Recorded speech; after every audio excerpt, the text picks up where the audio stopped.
Pertama, tekanan secara langsung via telepon atau datang ke rumah, atau tekanan melalui gambar dan data-data yang ada.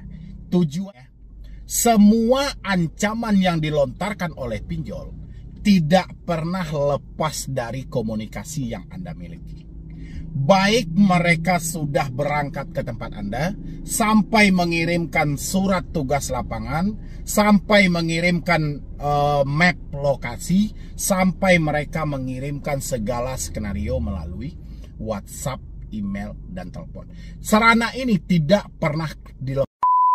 Tentang teroran dan sebar data, sampai mereka melakukan pelacakan lokasi ke media sosial dan tempat bekerja Anda semuanya.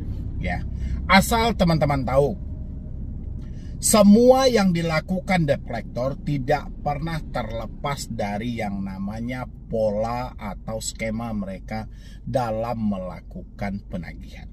Mereka selalu memberikan tekanan demi tekanan kepada para debitur yang bermasalah. Tekanan ini ada dua fungsi yang mereka pergunakan. Ya, pertama, tekanan secara langsung via telepon atau datang ke rumah, atau tekanan melalui gambar dan data-data yang ada. Tujuannya untuk mengambil uang yang ada pada diri Anda. Kalau Anda tidak ada uang, mereka bisa mengarahkan Anda untuk gali lubang, tutup lubang. Ya.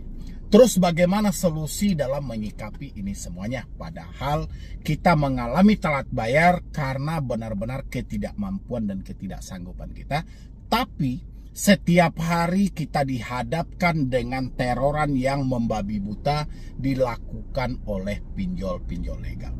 Terkadang ada yang menyebutkan nama aplikasi, tapi lebih banyak tidak menyebutkan nama aplikasi. Seperti itu kan?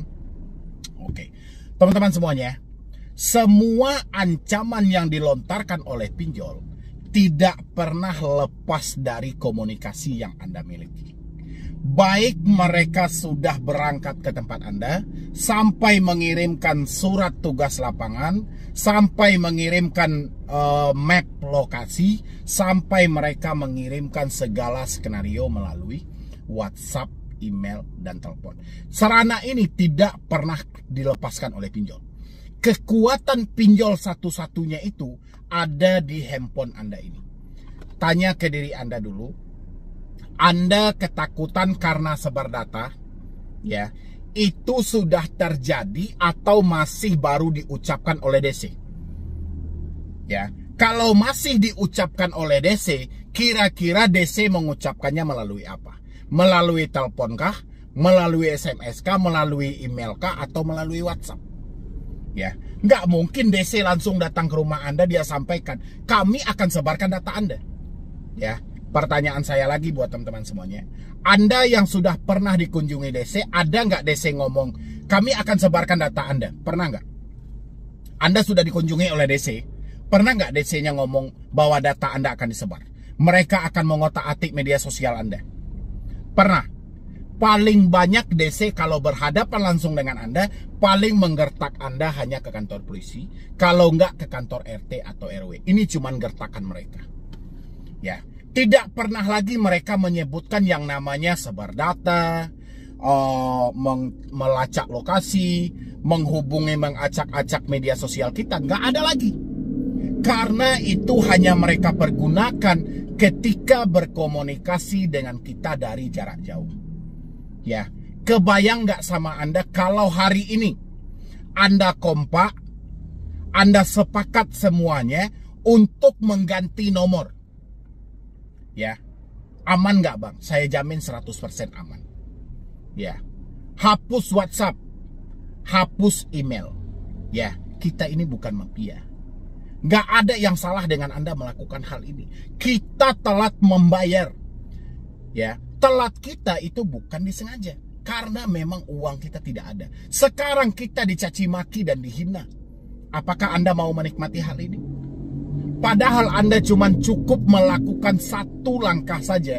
Semua ancaman sebar data, teroran, pelacakan lokasi, Semuanya akan berakhir dalam hidup Anda. Tapi Anda dihantui dengan rasa takut. Dengan kata lain, kalau kita ganti nomor, kontak kita akan dihubungi. Kalau kita ganti nomor, kontak darurat kita menjadi sasaran. Asumsi Anda sudah salah. Kalau Anda sayang sama diri Anda, harusnya Anda selamatkan dulu diri Anda, baru Anda memikirkan orang sekitar Anda. Gitu loh. Ya, ini banyak saya perhatikan teman-teman itu tidak sayang dengan dirinya. Dia lebih sayang pada orang lain daripada diri dia sendiri. Padahal diri Anda mengalami ketakutan. Diri Anda mengalami kecemasan. Tapi bukan diri Anda yang Anda pentingkan, malah orang lain. Bang, kalau tidak saya respon-respon, berbahaya nggak ya? Bahaya dari mana? Ya kan? Tujuan si DC itu, kalau kita respon pasti lebih kacau daripada ini. Lebih parah mereka lontarkan.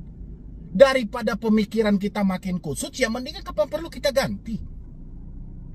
Ya, jadi buat teman-teman semuanya yang hari ini masih disibukkan, Bang, sampai kapan DC berhenti meneror? Ya, kenali dulu. Teroran itu melalui apa? Melalui handphone. Handphone itu baru bisa berfungsi karena ada nomornya, karena ada sinyalnya. Kalau tidak ada nomornya, tidak ada sinyalnya, handphone itu tidak berfungsi. Ya, berarti bisa kita selesaikan. Tinggal kita ganti nomor. Kalau terorannya melalui pemikiran Anda sendiri, di dalam otak Anda ada terorannya, terus Anda bertanya kapan mereka berhenti meneror, sampai Anda berhenti melupakannya, memikirkannya. Ya, dan teroran yang ada di dalam kepala ini tidak mudah untuk dihilangkan. Karena ada beberapa hal yang menekan kita untuk kita dipacu terus-menerus memikirkan hal itu. Pertama, jangan sampai orang tua tahu. Kalau sampai orang tua saya tahu, saya bisa diusir dari rumah. Saya bisa berabe. Ya, saya bisa kacau. Kenapa dia menyampaikan hal ini? Pernah ada curhatan dari salah satu follower atau subscriber saya. Kenapa Anda begitu ketakutan orang tua Anda tahu hutang ini? Orang tua saya sudah pernah membantu Bang dalam membayar. Tapi karena sayanya tidak jujur dan saya ulangin lagi. Oh, ya.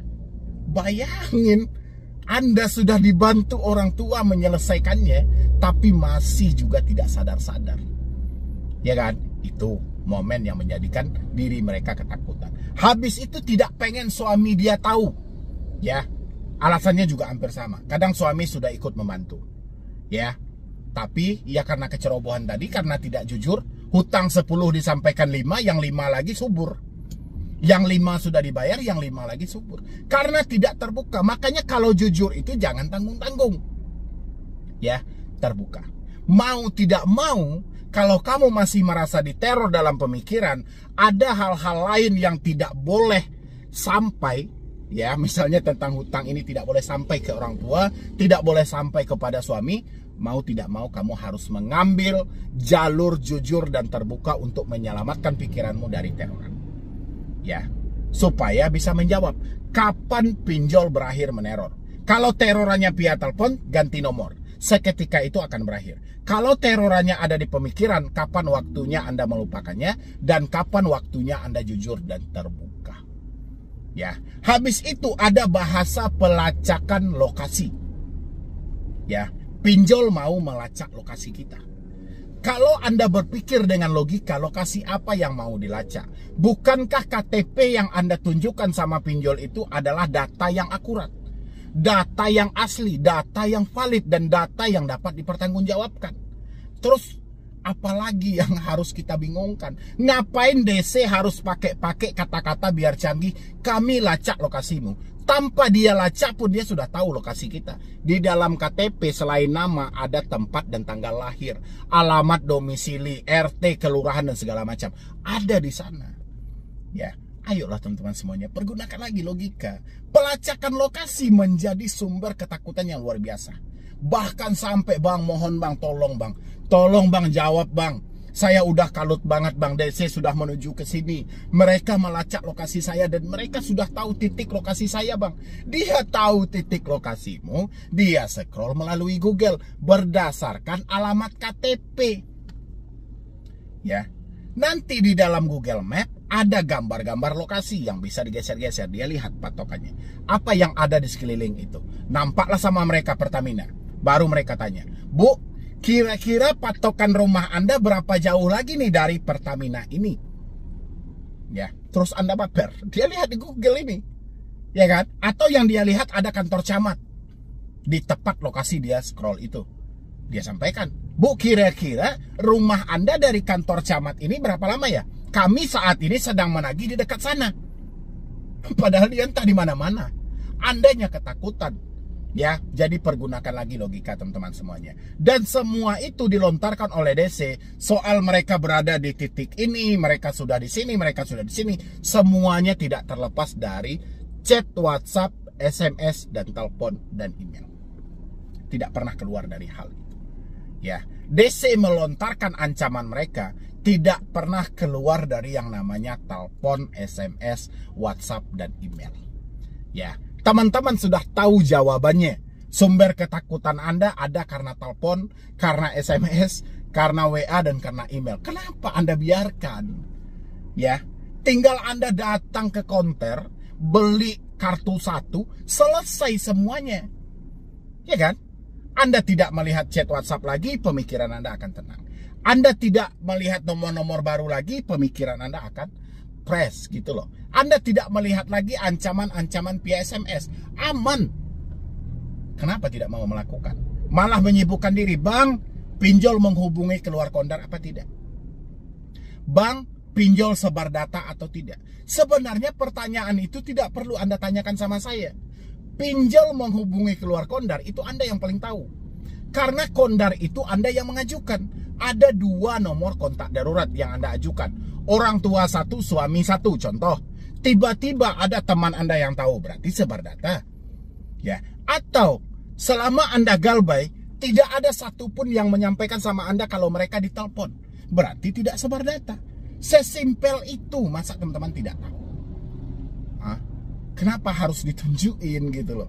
Panik, oke, saya paham. Mungkin kepanikan bang, karena terlalu kalut bang, karena terlalu ketakutan bang. Oke, saya mengerti dengan hal itu. Tapi nggak harus membodoh-bodohi diri sendiri juga.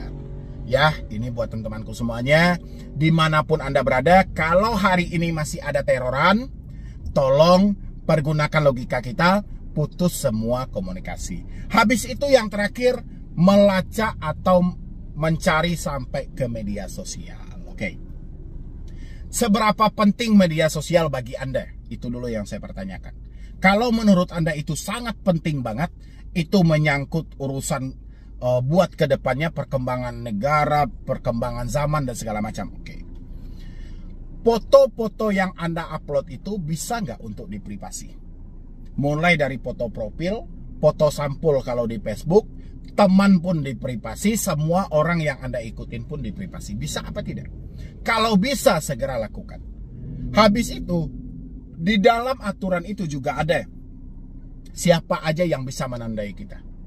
Hapus. Habis itu nomor yang tersemat di media sosial Anda segera hapus dan ganti dengan nomor lain. Ya, supaya apa? Supaya mereka ketika men-scroll Anda, mencari Anda berdasarkan nomor telepon Anda itu tidak ditemukan lagi. Ya, nomor-nomor telepon sebagai verifikasi 2 langkah yang ada di media sosial sesegera mungkin ganti. Oke, dan semuanya selesai. Ending akhirnya apa? Kapan perlu kalau media sosial ini tidak dibutuhkan? Hapus aja media sosial itu. Buat apa? Buang-buang waktu Anda gitu loh. Lain hal kalau Anda memang pedagang online di sana atau memang tempat mencari uang Anda di sana, ya itu lain hal gitu loh. Tapi kalau hanya sebatas pajang-pajang foto yang terkadang pajang-pajang foto yang nggak pantas untuk dilihat juga, ya mendingan nggak usah punya media sosial. Ya kan? Gara-gara media sosial itulah Anda tergiur gara-gara pinjol ini. Karena keseringan nengok iklan. Ya, itulah buat teman-teman semuanya. Mungkin dari saya cuma itu aja. Jadi semua teroran-teroran dari DC itu tidak terlepas dari komunikasi yang ada. Intinya adalah Anda putus semua komunikasi DC, semua teroran sebar data lenyap dalam diri Anda. Sudah saatnya Anda memperbaiki hidup, fokus buat bekerja dan berusaha supaya hidup Anda pulih lagi buat kedepannya. Oke? Jadi sekian dulu dari saya, Medi Broni. Wassalam.